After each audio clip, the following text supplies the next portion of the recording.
Hello students, good morning. कैसे हैं आप लोग? तो देखिए, आज हम आपका सोशल साइंस सामाजिक विज्ञान जो है उसका सेट 1 लेके आए हैं। इसमें आपको इम्पोर्टेंट सब्जेक्टिव और ऑब्जेक्टिव दोनों कराया जाएगा, मतलब 80 मार्क्स का। समझ गए आप लोग? तो वीडियो को ध्यान से देखिए। आप लोग हिंदी बहुत ही अच्छा से देखें, साइंस भी देखें। अब सोशल साइंस की बारी है। बाकी हम सभी सब्जेक्ट का 5-5 सेट लेके आएंगे। और ये वीडियो आप लोग फुल देखिए, क्योंकि लास्ट में कुछ सरप्राइज है। आपको कुछ अनएक्सपेक्टेड चीज़ मिलेगा। समझ गए? सोशल साइंस बहुत ज़रूरी है क्योंकि स्टूडेंट इसको कम पढ़ता है, पहली बात। और दूसरी बात क्या है, सोशल साइंस में हिस्ट्री, ज्योग्राफी, सिविक्स जिसको पॉलिटिकल साइंस बोलते हैं, और इकोनॉमिक्स सब आता है। तो आप लोग ध्यान से देखिए। और अगर ये सब आपको चैप्टर वाइज भी पढ़ना है तो वो प्लेलिस्ट में जाके आप लोग देख सकते हैं। समझ गए? तो चलिए शुरू करते हैं। आप लोग वीडियो को ध्यान से देखिए और समझने का प्रयास कीजिए। और बिल्कुल हम अपना भाषा में आपको बताएंगे, ऐसा भाषा आपको कहीं नहीं मिलेगा। देखिए हम कैसे तोड़ते हैं अभी। चलिए शुरू करते हैं क्वेश्चन नंबर 1 से। राष्ट्रवाद की पहली अभिव्यक्ति किस क्रांति से हुई? तो राष्ट्रवाद की पहली अभिव्यक्ति फ्रांसीसी क्रांति से हुई। राष्ट्रवाद मतलब क्या होता है? कोई भी राष्ट्र के नागरिक, देश के नागरिक अगर अपने देश को प्रेम करता है, देश के प्रति समर्पण की भावना रखता है, तो वही है राष्ट्रवाद। रक्त और लौह की नीति का अवलंबन किसने किया? तो ये किया था बिस्मार्क ने। हिंद स्वराज ये जो है पुस्तक है, किसने लिखा था? महात्मा गांधी ने। तो ये तो याद करने वाला है। क्रूर जलियांवाला बाग नरसंहार कहाँ पे हुआ था? ये हुआ था अमृतसर के जलियांवाला बाग में। आपसे एक क्वेश्चन पूछते हैं, जलियांवाला बाग हत्याकांड कब हुआ? आप कमेंट में 4 लिख के आंसर कीजिए। 1920, 21, 22, 23 क्या होगा? आप ये 4 लिख के कमेंट कीजिए। समझ गए? हम आगे बताएंगे आपको। सिल्क रूट का अर्थ क्या है? सिल्क रूट मैंने क्या हुआ? देखिए, जो रेशम हुआ था सबसे पहले वो चाइना में हुआ था। वहीं से वो यूरोप और अफ्रीका तक जाता था। तो वही है, मतलब एशिया को यूरोप और अफ्रीका, उत्तरी अफ्रीका से जोड़ने वाले मार्गों का नेटवर्क, इसी को बोलते हैं रेशम मार्ग, सिल्क रूट, क्योंकि यहाँ से सिल्क का व्यापार किया जाता था। अगला, आर्थिक महामंदी की शुरुआत हुई थी, ये बहुत इंपॉर्टेंट है, 1929 में। बंगाल में भी फैला था ये, पटसन जो उत्पादन करता है उसके लिए। आलू अकाल किस देश में हुआ था? ये आयरलैंड में हुआ था। आयरलैंड, आलू आयरलैंड। भारत में पहला प्रिंटिंग प्रेस किन लोगों के द्वारा लगाया गया? ये लगाया था पुर्तगालियों के द्वारा। मोटे कपास का उत्पादन कई देशों में किया जाता था, लेकिन बेहतर किस्में कहाँ से आती थी? तो ये आती थी आपका भारत से। चलिए अभी सब्जेक्टिव भी बताएंगे, तो आप लोग वीडियो को ध्यान से देखिए अच्छा से। और एक कमेंट आप लोग प्यारा सा कीजिए, और लाइक तो कीजिए ही, और अपने एक एक दोस्तों के साथ शेयर कीजिए। और चैनल आप लोग नए हैं, सब्सक्राइब कीजिए। भरपूर वीडियो आपको एग्जाम तक कम से कम हर सब्जेक्ट का 15 से 20 वीडियो मिलेगा एकदम। उसमें क्वेश्चन बैंक भी पढ़ाएंगे हम, 5 साल का, 5 से 6 साल का क्वेश्चन बैंक। और मॉडल पेपर भी 2026 और पिछले 2 साल का, मतलब 25, 24, 23, 22 तक पढ़ा देंगे, 5 साल का। और भी जो बुक सब है वो सब भी कराया जाएगा, ताकि आपका एक भी क्वेश्चन नहीं छूटे। समझ गए? और आप लोग टॉप 100 क्वेश्चन भी साइंस का देख सकते हैं। और जो वर्मा प्रेस में हिंदी और ये मैथ और साइंस का वीडियो नहीं देखे हैं वो आप लोग देख सकते हैं। समझ गए? चलिए आगे। किस मिट्टी में लौह धातु की अधिकता होती है? ये इसमें आंसर दोनों होगा, लाल मिट्टी और लेटेराइट मिट्टी। समझ गए? लाल मिट्टी का लाल रंग जो है लोहा, आयरन की उपस्थिति के कारण होता है।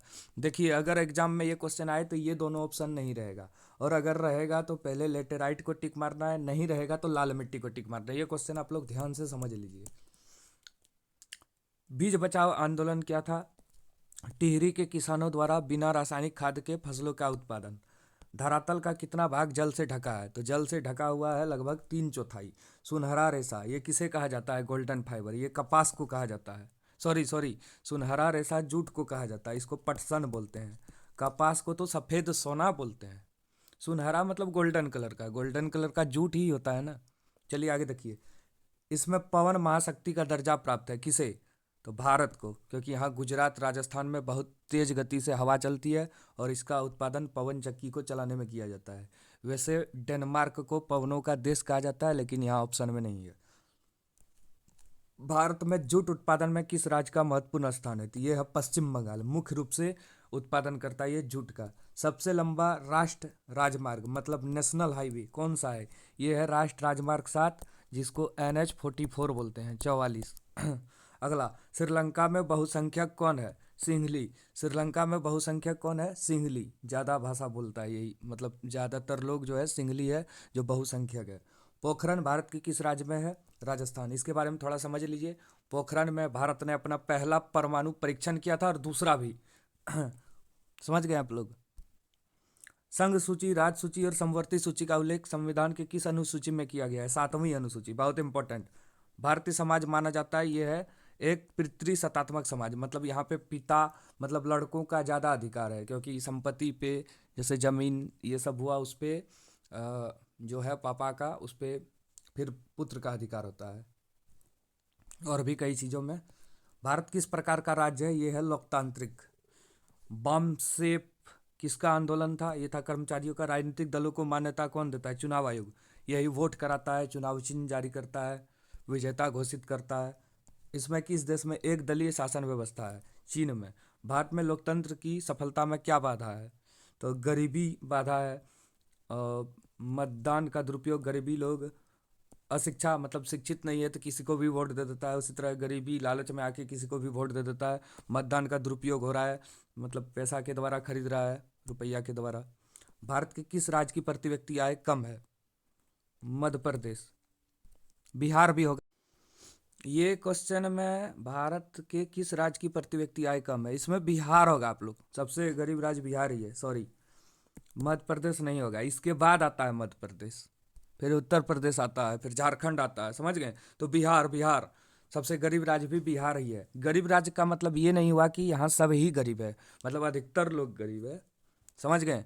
तो ये हो गया आपका। अब देखिए, रोजगार गारंटी अधिनियम नरेगा या मनरेगा जिसको बोलते हैं, वो कब लागू हुआ था? ये लागू हुआ था 2005 को। NREGA, national rural employment guarantee act. साल में 100 दिन का काम, काम नहीं मिलेगा तो बेरोजगारी भत्ता। भारत में मुद्रा कौन जारी करता है? तो भारत में मुद्रा भारतीय रिजर्व बैंक RBI जारी करता है। भारत का केंद्र बैंक भी है ये, और इसकी स्थापना हुई थी 1 अप्रैल 1935 को। और याद रखिएगा, 1 रुपये का जो नोट होता है इसको वित्त मंत्रालय जारी करता है।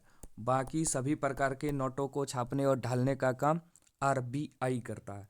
कागज से बनी मुद्रा क्या होती है? ये पत्र मुद्रा होती है। देखिए, अभी जो रुपया चल रहा है, जैसे 500 वाला चल रहा है, इसका कोई आंतरिक मूल्य नहीं है। सरकार बंद किया तो ये पैसा खत्म। और जबकि पहले जो है सोना चांदी का रुपया चलता था, मुद्रा, उसका आंतरिक मूल्य भी था।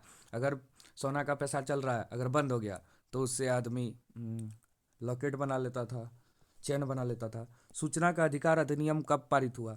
अक्टूबर 2005 को। कि सरकार क्या क्या बोल रहा है, क्या क्या सूचना दे रहा है, वो सब सभी को सुनना चाहिए, समझना चाहिए। अब देखिए सब्जेक्टिव हम कैसे बताएंगे। पहले आप लोग क्वेश्चन देखिए, पहले क्वेश्चन देखिए तब बताते हैं। राष्ट्रवाद से आप क्या समझते हैं? वियना सम्मेलन की मेजबानी किसने की? जैविक युद्ध से क्या तात्पर्य है? स्प्रिंग जनी। देखिए, देख रहे हैं क्वेश्चन, हम अपना भाषा में लिखे हैं उसी को बताएंगे। बहुउद्देश्य परियोजना, जनसंचार, लैंगिक असमानता, सब टोटल, मनरेगा, जलियांवाला बाग हत्याकांड। चलिए देखिए इधर ध्यान से, हम बता रहे हैं एक एक क्वेश्चन को। शुरू में क्या है? राष्ट्रवाद से आप क्या समझते हैं?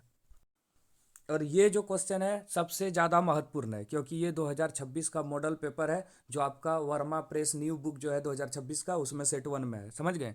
चलिए देखिए शुरू करते हैं। राष्ट्रवाद से आप क्या समझते हैं? तो राष्ट्रवाद वह भावना है जिसमें व्यक्ति अपने देश के प्रति प्रेम, निष्ठा और समर्पण की भावना रखता है तथा देश की एकता और स्वतंत्रता के लिए कार्य करता है। समझ में आ गया राष्ट्रवाद आपका? कोई भी नागरिक है अपने देश से यदि प्रेम करता है, निष्ठा रखता है, त्याग और समर्पण की भावना रखता है, तो उसी को बोला जाता है राष्ट्रवाद। किसान भी राष्ट्रवाद में भूमिका निभाता है, फसल पैदा करता है सबके लिए, और सैनिक सब भी करता है। और आप लोग भी राष्ट्रवाद में भूमिका निभा रहे हैं, पढ़ेंगे लिखेंगे, देश के लिए अच्छा काम करेंगे। वियना सम्मेलन की मेजबानी किसने की? आपको समझ में आ रहा है हम जो पढ़ा रहे हैं? बताइए कमेंट करके। वियना सम्मेलन की मेजबानी ऑस्ट्रिया के चांसलर मेटरनिक्स ने की थी। ये इसमें दो क्वेश्चन आ सकता है। ऑस्ट्रिया के चांसलर कौन है? मेटरनिक। कहाँ के चांसलर है? ऑस्ट्रिया। क्या की थी ये? वियना सम्मेलन की मेजबानी।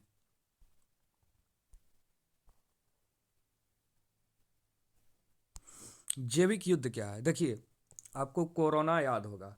कोरोना क्या था? मतलब बाहर से कोई वायरस आया था और यहाँ पे फैल गया था, मतलब विश्व के सभी क्षेत्रों में, और बीमारी फैलाई थी। वही है जैविक युद्ध एक प्रकार का। देखिए, जैविक युद्ध का अर्थ ऐसे युद्ध जिसमें रोग फैलाने वाले जीवाणु, वायरस या अन्य जैविक तत्वों का उपयोग दुश्मन को नुकसान पहुंचाने के लिए किया जाता है, उसी को बोलते हैं जैविक युद्ध। समझ गए? स्प्रिंग जेनी क्या है? स्प्रिंग जेनी एक सूती धागा काटने की मशीन थी जिसका आविष्कार जेम्स हरग्रीव्ज ने किया था। इससे एक साथ कई धागे काटे जा सकते हैं। इसका विरोध भी हुआ था क्योंकि ये कई सारे मशीनों का काम अकेले कर देता है। तो इसमें दो तीन क्वेश्चन आएगा। स्प्रिंग जेनी का आविष्कार किसने किया? James Hargreaves. स्प्रिंग जेनी है क्या? तो धागा काटने की एक मशीन, ये जो है बिजली से चलती थी, ज़्यादा काम करता था ये। चलिए, 10 मिनट में हम बहुत बता दिए। बहुउद्देशीय परियोजना परियोजना क्या है? देखिए, जैसे हम लोग नदियों पे बांध बनाएंगे, नदियों के पानी को रोकने के लिए बांध बनाएंगे, समझ गए? तो बांध क्या करेगा? तो बांध क्या करेगा? पहला, बाढ़ को रोकेगा। दूसरा, मत्स्य पालन होगा, मछली पाल सकते हैं यहाँ पे। सिंचाई की सुविधा होगा, बिजली उत्पादन कर सकते हैं, और पर्यटन को बढ़ावा मिलेगा। क्योंकि आप लोग बहुत सारा जो है आप लोग क्या करते होंगे, जो डैम घूमने जाते होंगे, समझ गए? और आपको अगर इसका नोट्स चाहिए और सब्जेक्ट का, तो आप लोग मैसेज कर सकते हैं, लास्ट में नंबर मिलेगा आपको, तो वहाँ पे आप लोग मैसेज कर सकते हैं, समझ गए? लिखिएगा अपना नाम और डिस्ट्रिक्ट, हम नोट्स भेज देंगे आपको क्लास क्लास लिख के। चलिए आगे देखिए। बहुउद्देश्य परियोजना क्या है? बहुउद्देश्य परियोजना वे होती है जिसमें एक से अधिक लाभ प्राप्त होता है, जैसे बिजली उत्पादन, सिंचाई, बाढ़ नियंत्रण, मत्स्य पालन आदि। उदाहरण है भाखड़ा नांगल बांध। भाखड़ा नांगल बांध ये किस नदी पे बनाई गई? ये सतलुज नदी पे बनाई गई। याद रखिएगा आप लोग, ये भी क्वेश्चन आ सकता है एग्जाम में। चलिए अब आगे देखिए, जन संचार क्या है? देखिए, एक होता है संचार, एक होता है जन संचार। संचार क्या है? जिसके द्वारा सूचनाओं को एक स्थान से दूसरे स्थान तक पहुंचाया जाता है, उसको बोलते हैं संचार। जैसे टेलीफोन, पत्र, ये सब है संचार। जबकि जनसंचार संचार का ही एक रूप है। इसमें वृहत स्तर पर, मतलब बड़े पैमाने पर सूचनाओं को पहुंचाया जाता है। जैसे यहाँ पे देखिए आप लोग, कैसे लगा मेरा सोशल साइंस पढ़ाने का तरीका, आप लोग कमेंट करके बताइए, समझ गए? और सभी दोस्तों के साथ आप लोग शेयर कीजिए, कम से कम एक एक स्टूडेंट जो है अपने 3 4 5 दोस्तों को शेयर कीजिए कम से कम, समझ गए? ताकि सब कोई जाने। जनसंचार का अर्थ है एक ही समय में बहुत बड़ी संख्या में लोगों तक सूचना पहुंचाना, जनसंचार कहलाता है। जैसे रेडियो के द्वारा, जैसे कोई भी खबर पहुंचाना है तो सोशल मीडिया में, रेडियो में, टीवी में, समाचार पत्र में, इंटरनेट में डाल दो। इंटरनेट जो है आधुनिक रूप है ये। यहाँ पे हम लोग गाना भी सुन सकते हैं, देख भी सकते हैं, पढ़ भी सकते हैं, सब चीज़ हो गया ये। टीवी भी हो गया इंटरनेट, रेडियो भी हो गया इंटरनेट, समाचार पत्र भी हो गया इंटरनेट, समझ गए आप लोग? देखिए कितना स्मूथ पढ़ा रहे हैं आपको, और क्वेश्चन सब कितना सटीक और अपना भाषा में लिखा गया है। आप लोग देखिए, थोड़ा याद भी होगा ये सब आपको। लैंगिक असमानता किसे कहते हैं? 5 सेट अगर आप लोग कर लीजिएगा सभी सब्जेक्ट में, तो लगभग आपका 85 से 90% क्वेश्चन मिल जाएगा। बाकी जो बचा खुचा होगा क्वेश्चन बैंक और प्रीवियस ईयर मॉडल पेपर से हो जाएगा, समझ गए? तो इतना ही आपको अभी पढ़ना है, बुक ज़्यादा नहीं पढ़ना है। और थोड़ा एनसीईआरटी पढ़ सकते हैं अगर टाइम है, याद हो जाए ये सब तब। लैंगिक असमानता किसे कहते हैं? लैंगिक असमानता का अर्थ है पुरुष और महिलाओं के बीच असमान व्यवहार या भेदभाव, जैसे शिक्षा, रोजगार या अधिकार में अंतर करना। 6 बजे लोग आप लोग लाइव जुड़िए रोज। लैंगिक असमानता माने क्या हुआ? मतलब इसमें पुरुष और महिलाओं को असमान माना जाता है, शिक्षा के क्षेत्र में, रोजगार के क्षेत्र में, अधिकार के क्षेत्र में, इसी को बोलते हैं लैंगिक असमानता। ये सही नहीं है। मनरेगा, ये बहुत इंपॉर्टेंट है। मनरेगा का पूरा नाम है महात्मा गांधी राष्ट्रीय ग्रामीण रोजगार गारंटी अधिनियम, Mahatma Gandhi national rural employment guarantee act. ये कब चला था आप लोग बताइए तो? 38 लिख के बताइए। 2004, 5, 6, 7 कब चला था बताइए मनरेगा? इसमें क्या था कि साल में 100 दिन काम मिलेगा, और काम नहीं मिलेगा तो क्या मिलेगा आपको? बेरोजगारी भत्ता, समझ गए? ये 250 जिले में शुरू किया गया था। ये बहुत इंपॉर्टेंट क्वेश्चन है, तो आप लोग इसको ध्यान से देखिए, समझ गए? पहले हम समझाते हैं, तब आप देखिए। जलियांवाला बाग हत्याकांड पर टिप्पणी लिखें। देखिए, रॉलेट एक्ट आए, जलियांवाला बाग हत्याकांड आए, दोनों रिलेटेड है। तो रॉलेट एक्ट पहले आया था। रॉलेट एक्ट क्या था? काला कानून।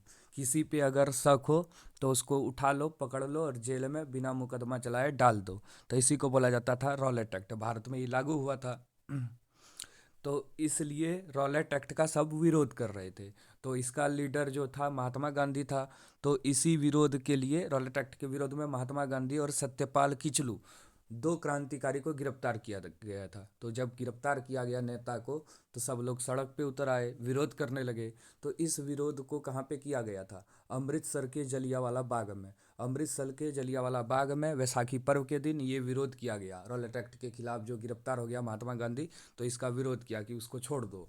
लेकिन जो जनरल डायर है अमृतसर का, वो बोला नहीं, यहाँ सभा नहीं होगा। जो यहाँ पे सभा हो रहा है उसको कैंसिल कर देना चाहिए। लेकिन वहाँ पे लोग नहीं माना, तो उसने वहाँ पे गोलियां चलवा दी, जिससे सैकड़ों लोग मर गए थे। यही है रॉलेट एक्ट। और सॉरी, जलियांवाला बाग हत्याकांड। देखिए, जलियांवाला बाग हत्याकांड दोनों में एक आ सकता है। रॉलेट एक्ट के विरोध में महात्मा गांधी और सत्यपाल किचलू गिरफ्तार हो चुके थे। इस गिरफ्तारी का विरोध करने के लिए 13 अप्रैल 1919 ईस्वी के वैसाखी पर्व के दिन अमृतसर में जलियांवाला बाग में एक जनसभा का आयोजन किया गया। अमृतसर के सैनिक प्रशासन जनरल डायर ने इस सभा को अवैध घोषित कर दिया। परंतु सभा हुई तब उसने वहां पर गोलियां चलवा दी, जिससे सैकड़ों व्यक्ति मौत का शिकार हो गए। इस हत्याकांड के पश्चात ब्रिटिश सरकार ने एक हंटर आयोग स्थापित किया था और इस आयोग की रिपोर्ट के बाद जनरल डायर को अनेक सम्मान दिए थे। इससे महात्मा गांधी असहयोगी हो गए और उन्होंने असहयोग आंदोलन चलाने का निश्चय किया। 1920 में हालांकि ये शुरू हुआ था। जलियांवाला बाग हत्याकांड भारत के इतिहास की सबसे दर्दनाक घटना थी। इससे भारत भर में रोष की लहर फूट गई। देखिए कितना अच्छा भाषा में लिखवा दिए हैं पूरा। कुछ बुक से है, कुछ हम इधर उधर से किए हैं, और कुछ हम अपना भाषा में। समझ गए आप लोग? ताकि आपको याद हो। चलिए 20 मिनट में कंप्लीट हो जाएगा, आप लोग ध्यान से और 3-4 मिनट देखिए। वर्नाकुलर एक्ट अधिनियम पर टिप्पणी लिखें। वर्नाकुलर एक्ट 1878 में लॉर्ड लिटन ने बनाया था। इसका उद्देश्य भारतीय भाषाओं में छपने वाले समाचार पत्रों पर नियंत्रण करना था, ताकि सरकार की आलोचना हो सके। माने सरकार के खिलाफ कोई भी कुछ नहीं लिख सकता। देखिए ये क्वेश्चन जो है, वनस्पति जगत और प्राणी जगत में अंतर, इसको आप अपना भाषा में भी लिख सकते हैं। वनस्पति जगत माने होता है पेड़ पौधे, प्राणी जगत माने होता है जीव जंतु। तो वनस्पति जगत में क्या होगा?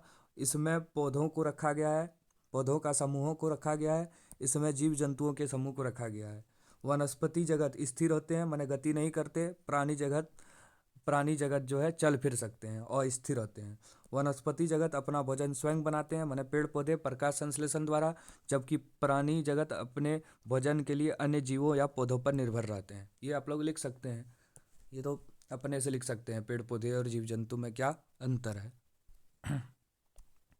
समझ गए आप लोग?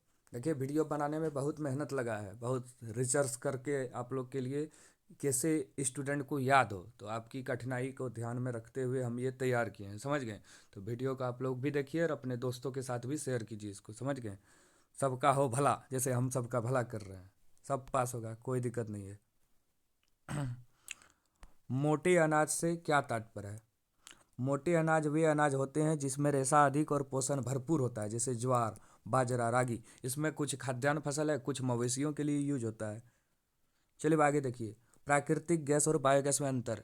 ये सेट को आप इग्नोर नहीं कर सकते, क्योंकि ये 2026 का फर्स्ट मॉडल पेपर है, जो कि जैक बोर्ड जारी किया है, और इसी को वर्मा प्रेस का सेट 1 में रखा गया है। समझ गए? तो सोचिए कितना इंपॉर्टेंट है ये।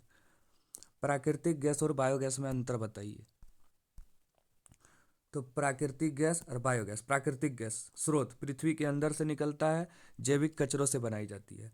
प्राकृतिक गैस जो है पृथ्वी के अंदर से निकलता है, जैसे सीएनजी, एलपीजी। अब बायोगैस जैविक कचरों से बनाई जाती है, जैसे गोबर तोबर से बनता है।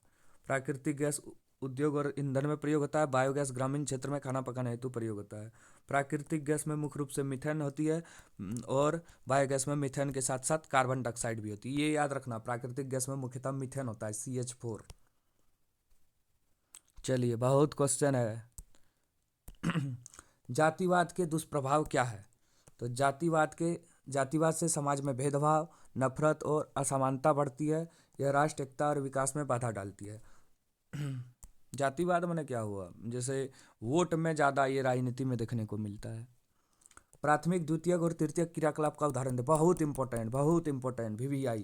प्राथमिक क्षेत्र क्या है? प्रकृति और उससे संबंधित क्षेत्रक जिसका प्रयोग हम लोग उत्पादन में करते हैं उसको बोलते हैं प्राथमिक क्षेत्रक। जैसे इसमें आएगा कृषि, खेती, पशुपालन, कोई भी चीज़ को पालना, जंतुओं को प्राथमिक क्षेत्रक में आएगा। खनन मतलब जैसे खदान में काम करना, कोयला ये वो निकालना। आखेट माने शिकार करना, ये सब किस में आएगा? प्राथमिक क्षेत्रक में आएगा। द्वितीयक क्षेत्रक क्या करता है? प्राथमिक क्षेत्रक से प्राप्त वस्तुओं का प्रयोग करके नए नए चीज़ों का निर्माण करता है। जैसे उद्योग इसमें आएगा, सभी उद्योग माने कारखाना, फैक्ट्री सब आएगा द्वितीयक क्षेत्र में। विनिर्माण जिसको बोलते हैं, जैसे हमको चीनी बनाना है तो गन्ना चुकंदर प्राथमिक क्षेत्रक से लिए और चीनी बना दिए। जैसे हमको बनाना है और कागज़ बनाना है तो सॉरी गन्ना चुकंदर से चीनी बना दिए। सूती कपड़ा बनाना है तो कपास लेंगे हम लोग। तृतीयक क्षेत्रक क्या है? ये सेवा क्षेत्रक के नाम से जाना जाता है। ये कोई भी चीज़ का उत्पादन नहीं करता, लेकिन उत्पादन करने में प्राथमिक और द्वितीयक क्षेत्रक की मदद करता है। जैसे परिवहन, बैंकिंग, शिक्षा, स्वास्थ्य, संचार, ये सब होगा। परिवहन मतलब जिसके द्वारा यात्री और सामान को एक स्थान से दूसरे स्थान तक पहुंचाया जाता है। बैंकिंग पैसा कौड़ी हम लोग रखते हैं। शिक्षा, स्वास्थ्य, संचार जिसके द्वारा सूचनाओं को एक स्थान से दूसरे स्थान तक पहुंचाया जाता है। चलिए आज का लास्ट क्वेश्चन। आपको अगर किन्हीं को नोट्स चाहिए तो इस नंबर पे अपना नाम लिख के आप व्हाट्सएप कर सकते हैं।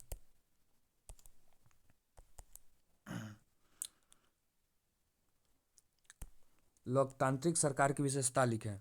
तो जनता द्वारा चुनी गई सरकार, समान अधिकार सबको, अभिव्यक्ति की स्वतंत्रता, कानून का शासन, जनता के प्रति जवाबदेही। समझ गए आप लोग? ठीक है, आपको कैसे लगा क्वेश्चन बताइए। सब बहुत मेहनत से बनाए हैं। वीडियो को लाइक कीजिए, कमेंट कीजिए और शेयर कीजिए। सबको एक एक कमेंट कीजिए कुछ ना कुछ। ठीक है, धन्यवाद।